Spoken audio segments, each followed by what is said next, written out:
امام اہل سنت کے سامنے کیلکولیٹر کا ذکر ہوا، وہ نیا نیا آیا تھا، کہتے جو بھی ڈالو وہ جواب دے دیتا ہے، جمع تفریق ضرب تقسیم سب بتا دیتا ہے. تو حضور یہ کیا مشین آئی ہے؟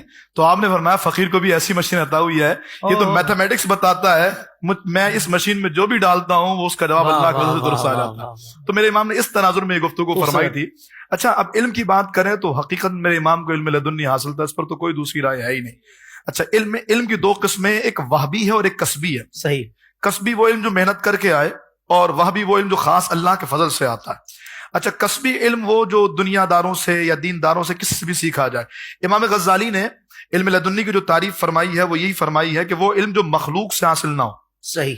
وہ علم لدنی جو خاص اللہ کے فضل سے. علم لدنی کا ذکر قرآن نے بھی کیا، تو رسول اللہ صلی اللہ تعالی علیہ وآلہ وسلم کی امت میں بھی یہ رائج ہے، اور آقا دو عالم علیہ السلام کی امت کو کئی طریقوں سے یہ دیا جاتا ہے، جس میں فراست ہے، الہام ہے، القاء ہے، یہ ساری چیزیں ہیں جن کے ذریعے علم لدنی عطا کیا جاتا ہے. اچھا میرے محبوب علیہ السلام نے بھی اپنے صحابہ کرام کو اللہ کے فضل سے علم لدنی عطا فرمایا. اس کی ایک مثال بیان فرمائی قبلہ حکیم الامت مفتی احمد خان نعیمی رحمہ اللہ نے. آپ فرماتے ہیں ایک روز حضور علیہ السلام بیٹھے ہیں، جناب ابی بن کعب موجود ہیں. آپ نے فرمایا یہ بتاؤ کہ اللہ کی کتاب اللہ میں سب سے شاندار آیت کون سی ہے؟ آپ کہتے ہیں یا رسول اللہ مجھے نہیں معلوم، اللہ اس کا رسول بہتر جان. پھر سرکار نے دوبارہ سوال کیا. جب تیسری بار حضور نے پوچھا، جواب کوئی نہیں بتایا حضور نے، لیکن جب تیسری بار یہی سوال ریپیٹ کیا تو آپ نے فرمایا اللہ لا الہ الا هو الحی القیوم. آقا یہ وہ آیت ہے جو کتاب اللہ میں سب سے شاندار آیت ہے. سرکار فرماتے ہیں تجھے مبارک ہو، اللہ نے تجھے علم لدنی عطا فرمایا.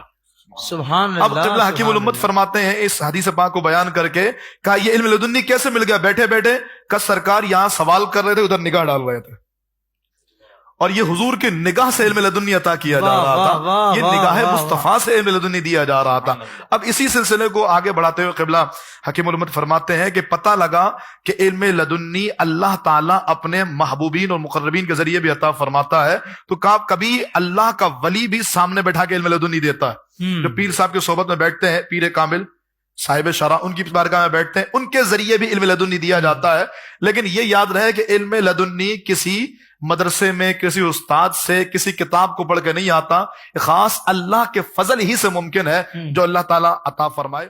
سوشل میڈیا پر اسلام کی صحیح تعلیمات جاننے کے لیے ابھی حافظ سائر قادری کا نیا YouTube channel Islamic digital studio subscribe کر لیں، اور ہاں نوٹیفیکیشن بیل آئیکن کو بھی پریس کر لیں تاکہ ہماری نئی ویڈیوز آپ تک بر وقت پہنچ سکے.